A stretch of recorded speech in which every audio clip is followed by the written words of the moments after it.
近期这款薄如宣纸的东河肉饼很火，我尝试着做了几次，确实好吃。家里的小朋友一次吃了6张饼，我当时就震惊了。它看似有很大的技术含量，其实利用的是面筋的延展性。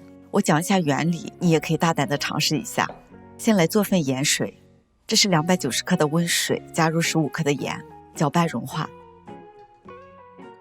冲出500克的中筋粉，加入融化好的盐水，边倒边搅拌。和面时加入盐，可以加强面团面筋的网络韧性，使它易于扩展，也就是人们常说的面更有劲儿。同时加入盐，可以使面筋之间产生相互吸附的作用，增加面筋的弹性，从而使整个面胚在延展或者膨胀时不易断裂。刚成团的面团面筋处于断裂的状态，很难揉光滑，密封静置10几分钟。过会儿你再来揉，会发现面团比之前要软，并且轻而易举的就揉到光滑。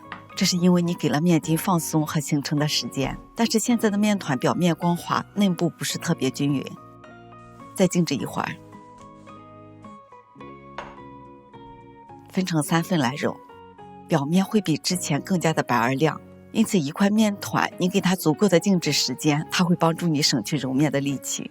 之所以越揉越白，是因为面粉中含有麸，面团碾压的次数越多，它氧化的效果越好，面团也就会越白，切面也更加的均匀。搓成长条，分割成20克左右的小剂子。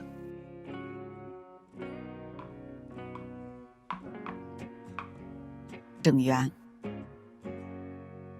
料理锅自带的料理盘，我经常当盘子来用。它平整并且空间大，做面包时生胚可以放进去发酵。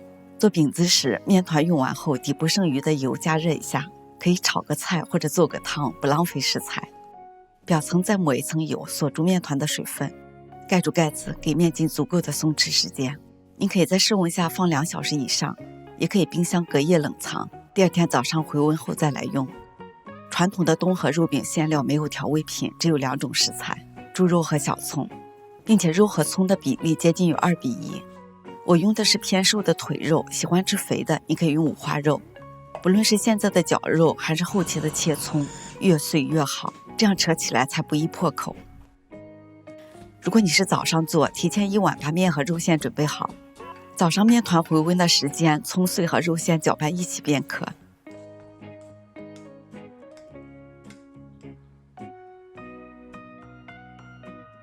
来看一下静置好的面筋的状态，轻轻的扯是可以扯出手套膜。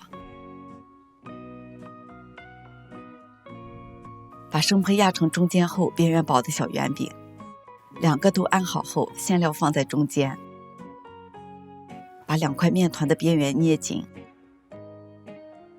先轻轻的压扁，使馅料平铺在整个饼的中间。接下来开始扯，一只手固定饼，另一只手上下左右旋转着扯饼的边缘，切记不可从中间拉扯，只能从边上拉，慢慢的撑开，撑到这种透亮的薄膜状就可以了。料理机用的是进口的涂层，防粘效果很好，并且肉馅里面有肥肉，所以我没有抹油，直接用小火烙。饼面微微鼓起，颜色变白时翻面，我一次会多做一些，部分冷冻起来当早餐。烙至2面有微微的烙痕，薄如蝉翼的东河肉饼做好了。刚出炉，软而香，一次吃3张饼都不以为过。